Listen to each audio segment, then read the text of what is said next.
Hey guys, and welcome back. Cheers. As you can see, I'm currently sitting outside a Shiraz bar in this video. I thought while the international break on, it's just a chance for me to sit back and relax. I've been all over the place for Newcastle United this season, so I thought, well, we've got a few days to spare.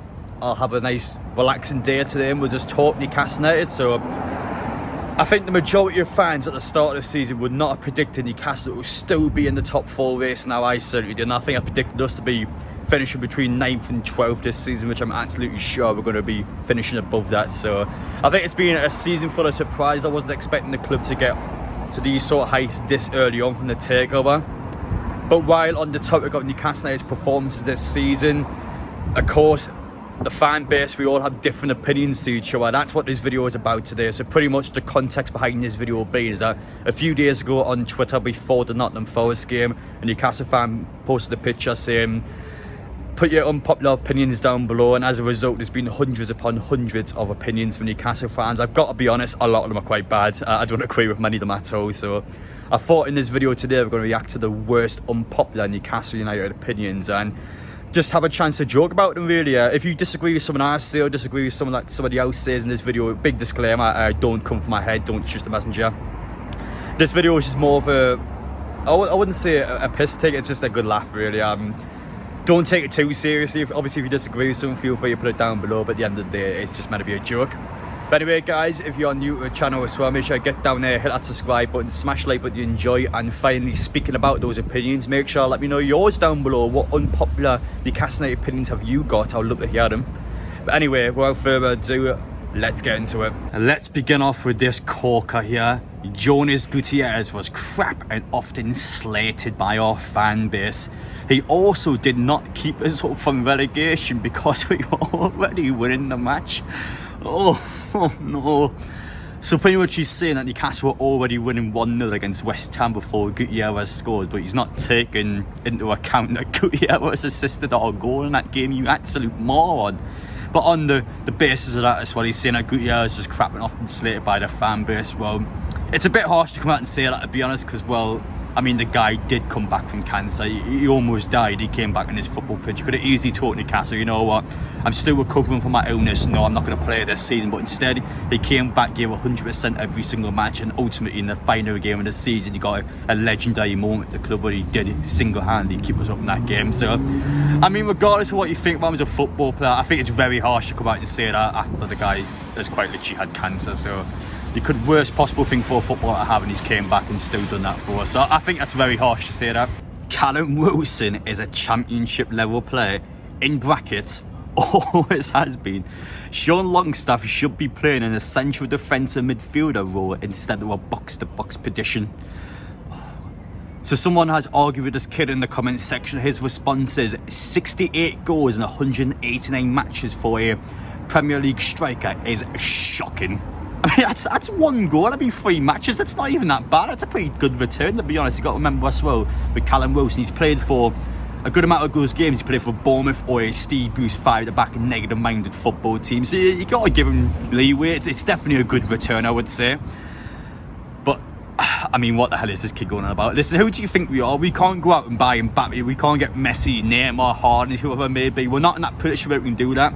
Callum Wilson is a good football player. I know he's had a few bad weeks. People are kind of jumping his back quite a bit. I've got to be honest, after seeing a lot of these comments come out, I think people are extremely fickle and reactionary. A lot of people are saying, get rid of Callum Wilson, there's someone, he's this, he's that. I'm telling you what, he's still a very good player, and if you think about it, Newcastle are probably going to be playing European football. You need a player like Callum Wilson to stick around. I do agree, bringing in our strike win should be a priority, but I wouldn't sell Callum Wilson just yet. I massively disagree with that. Bruno Guimaraes is arrogant. He is nowhere near as good as he thinks he is, and that will be a problem for the club in a year or two's time. Well, first off, I can just see the virginity coming through this tweet. I mean, this guy has never seen a girl in his lifetime. And secondly, this has to be a troll account. There's no way this is a real Newcastle fan. I can't believe for 1 second that this is someone actually being serious. I've got a sneaky feeling this is someone just trying to wind people up on social media, but still, I just thought I'd stick that in the video there because that is just hilarious. Rafa Benitez is the most overrated manager of all time, and his football at Newcastle United is the worst in the club's history.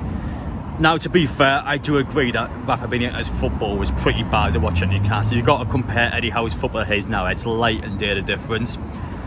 But you got to remember, as to Rafa Benitez, that he had a shoestring budget. I mean, the budget he had was about £40 million per season, which is absolutely nothing in today's game. He got 10th in our first season back in the Premier League with an absolute shite squad. I mean, I put the start 11 on the screen now. It's terrible. I don't know how he's got 10th in the league with that team. So I will defend him because I think he did do what he could at Newcastle. But at the same time, I mean, you couldn't work on Mike Ashley's Newcastle because there's absolutely nothing fun-wise you could possibly deal with. And it's just a case where Newcastle, all we had to do every season was survive, which he comfortably did. So, yeah, I back Benitez, but I do admit that his football was crap to watch. There was a surprising amount of these, though, on the thread about people either slagging off Benitez or defending Steve Bruce and going, oh, well, Bruce was the same as Benitez. Bruce's first season wasn't that bad. But, I mean, if Steve Bruce was still in charge last season, we would 100% have went down to the Championship. So that's the one thing I always remember. And Benitez and his full seasons in charge at Newcastle, both times we comfortably stayed up. So I'll always back him. I think Newcastle was his last good job. I thought he did terrible at Everton. But honestly, I thought his time in Newcastle was good. I will back him as a good manager. But no, I would never want him to return, to be honest. There's also been a surprising amount of negative comments directed towards war flags. Somebody says that because war flags have displays every single match, it's not organic and spontaneous. What on earth is he babbling on about? So some other people as well have been saying how the flag displays should be happening every game, or they believe that the flag displays were better off last season. I've got to be honest, I think I disagree with more or less all of these. So the ones saying that war flags should not be doing it every single match, well, I tell you a little story about war flags. So of course, the players work directly with war flags. They're very happy with the flag display, and the players and staff members have said war flags helps them win games. It says that having war flags at the match enhances the atmosphere and helps the team perform better on the pitch. So the team have openly admitted that having war flags there helps them more on the pitch. And on top of the displays as well, I think it's extremely harsh to say that last season's one's better than this season. Well, based on what? I thought war flags display at Wembley was exceptional. Bearing in mind this one only had 3 weeks to prepare. It had black and white flags all around our stand. It's the first time ever in the history of war flags where they actually asked for money off the club because, well, they only had 3 weeks and they couldn't get all the funds in time. The Bobby Robson display as well is probably the best I've ever seen personally. That's honestly my favourite ever of war flags flag display. So to say that they've been worse this season, I definitely think is harsh. I mean, based on what? The only flag display you can even argue was better than the ones this season, probably the Arsenal one towards the back end of last year, which I think war flags have an amazing flag display for the last game of the season every year anyway. So no, I disagree with all these. I think war flags are an exceptional job. I think people will probably appreciate them more if they've seen what happens behind the scenes. I've been in a stadium a good few times and now they work their absolute arses off. It takes them so long to get the flag displays up, so I will always back them. I think they do an incredible job and it's very beneficial to the club. So for me, again, I think they're quite harsh comments. Our new owners and Dan Ashraf need to start spending more money as our squad is still not good enough. And we constantly quote about financial fair play, but we didn't spend much on the Mike Ashley, so what's the problem? Now, Christopher, first off, this is in no means me disrespecting you, but I've got to be honest, I'm confident that Dan Ashraf, Amanda Stavey and Murdoch are going to know more about financial fair play than you. Yes, it's true, we didn't spend much on the Mike Ashley, and financial fair play does in fact go across the last few seasons. So I mean, technically Newcastle could go out and spend 100, 200 million in a transfer window, but it would heavily have negative repercussions in the seasons going down the line. I'm not going to get into all the ins and outs of financial fair play, because to be honest, my knowledge isn't as good as possibly could be on it. It is complicated, it is depending quite a lot of things regarding this football club, but I believe in Dan Ashraf, I believe in the ownership, I'm confident in them. It's important that we take it seriously, because if we get banned from any transfer windows or we end up like a team like Everton where we can't spend money in windows, it will have a massive negative effect on our club. So relax, Christopher, we'll get the deals done, we'll buy good players in, we're doing all right at the minute. You've got to remember where this football club once was. We'll get there, just relax, alright? We'll sign players gradually over time, but we will get there. Nick Pope needs replaced in the summer by somebody who is good at their feet and is also a good shot stopper. Oh my god. What are you going on about? What? Because he got sent off against Liverpool and he made a stupid mistake against Wolves. All of a sudden you had to sell Nick Pope, you know, the goalkeeper that's kept all his clean sheets in the league and is probably going to be in the Premier League team in the season. Let's just get rid of him because he's had 2 bad games. Oh Christ, not you 2 bad games, you had just 2 bad mistakes.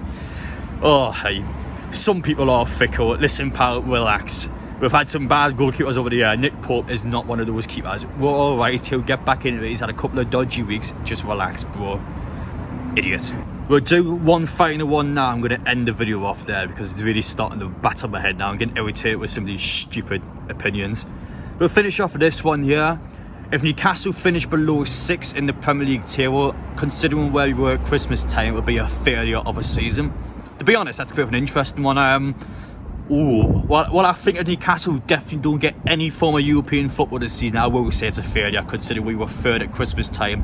And I think we probably were about 10 or 11 points clear of 8th position in the league. So I probably would agree with at least top 8, but whether top 6 do I agree with still a failure on our behalf. I think where we are now in the league and the fact that Champions League is doable, because Tottenham are crap when they're somehow 4th and they're not going to have a manager in a couple of weeks' time.